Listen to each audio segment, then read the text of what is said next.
अस्सलाम वालेकुम वरहमतुल्लाह। आज के लेक्चर में हम सिंथेसिस ऑफ नैनो वायर्स को डिस्कस करेंगे।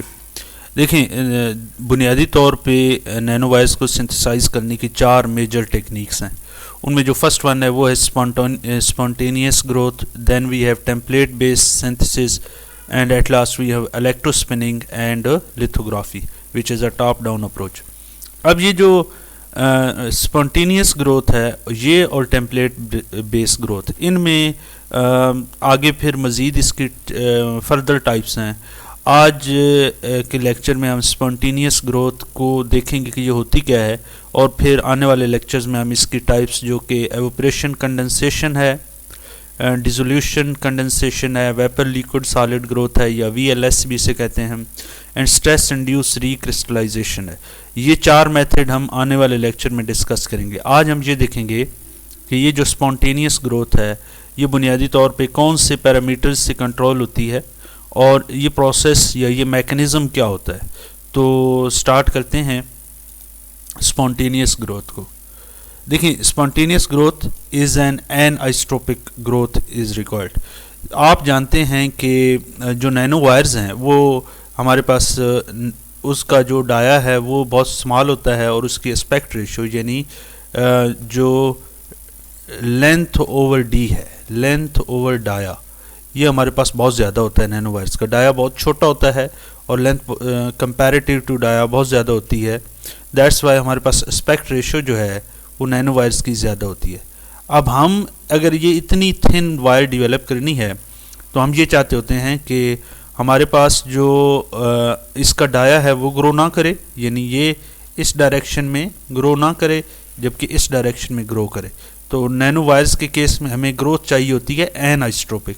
अब एनाइसोट्रोपिक ग्रोथ क्या है? ऐसी ग्रोथ जो कि हर डायरेक्शन में उसका रेट ऑफ ग्रोथ मुख्तलिफ हो। अब नैनो वायर्स के केस में इसकी इस डायरेक्शन में रेट ऑफ ग्रोथ बहुत ज़्यादा होगा कंपेयर टू दिस वन, तो that's why this growth is anisotropic growth is required.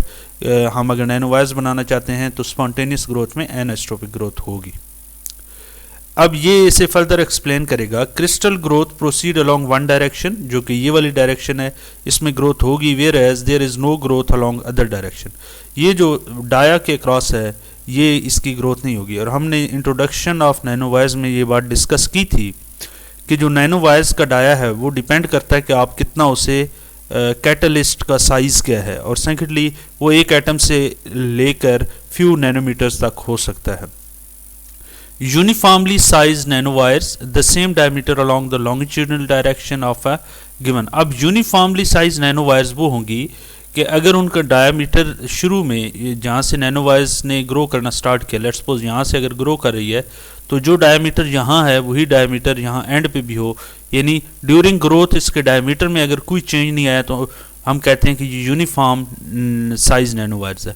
अब स्पॉन्टेनियस ग्रोथ में ये दोनों चीज़ें हम गेन कर सकते हैं अगर हम एनाइसोट्रोपिक ग्रोथ करते हैं। ऑफ कोर्स नैनो वायर्स हैं तो उसके लिए, and secondly uniformly size nano wires को हम डेवलप कर सकते हैं। नेक्स्ट हम चलते हैं कि स्पॉन्टेनियस ग्रोथ जो है is driven by reduction of Gibbs free energy of the system. This reduction commonly means that phase transformation से हो सकती है। अब मैं इसको आपको आसानी से समझाता हूँ। देखें, ये हमारे पास अगर सबस्ट्रेट है, हम चाहते हैं कि यहाँ पर नैनो वायर्स ग्रो करना स्टार्ट करे और ये इस ऊपर डायरेक्शन में इस तरफ ग्रो करे। अब ये कहना ये चाहता है कि ये नैनो वायर्स जो यहाँ से ग्रो करना ऊपर की तरफ स्टार्ट करेगी, ये डिपेंड करता है कि आप इसकी गिब्स फ्री एनर्जी को कितना काम करते हैं। हम जानते हैं थर्मोडायनेमिक्स हमें ये कहती है कि ये जो G है, del G, Gibbs free change in Gibbs free energy, ये जितना कम होगा वो चीज़ उतनी स्टेबल होगी। अब अगर हमने नैनो वायर्स को स्टेबल करना है तो हम Gibbs free energy of nano wires इसको कम करेंगे। अब इसको अगर कम करना है तो इसके कुछ प्रोसीजर हैं। अब ये कहता है कि अगर आप नैनो वायर्स को स्टेबल करना चाहते हैं और उसके लिए आपको डेल G काम करना पड़ेगी, और डेल G आप इन तीन मेथड से मोस्टली कम होती है। The reduction commonly means phase transformation, phase change होगा, केमिकल रिएक्शन होगा और रिलीज ऑफ स्ट्रेस होगी। इन तीनों में से कोई ना कोई एक फिनोमेना या ये तीनों साइमल्टेनियसली भी हो रहे होते हैं जब नैनो वायर्स डेवलप हो रही होती है, टू स्टेबलाइज हो रही होती है और it requires an anisotropic growth. तो ऑफ कोर्स एनाइस्ट्रोपिक ग्रोथ होगी नैनोवायर्स के केस में। Uniformly size nanowires can be produce when the crystal grows in one direction whereas no growth in experimented in the other direction।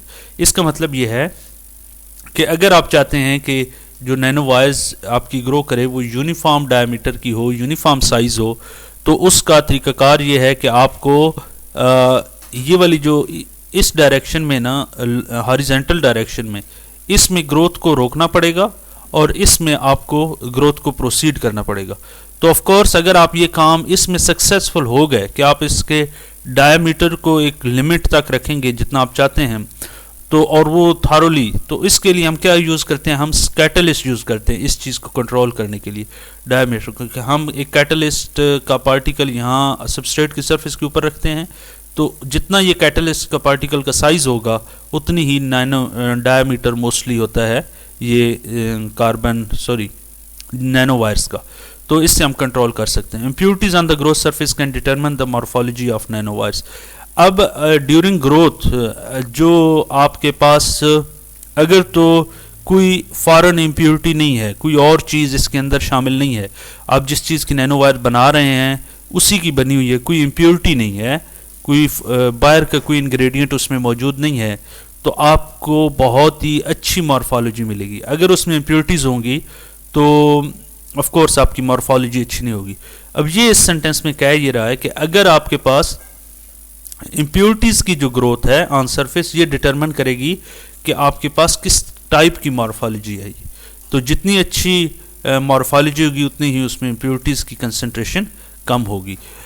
ये था हमारा spontaneous growth के हवाले से छोटा सा लेक्चर। इससे आगे आने वाले लेक्चर में हम जो टाइप्स ऑफ स्पॉन्टेनियस ग्रोथ है उन्हें वन बाय वन डिस्कस करेंगे।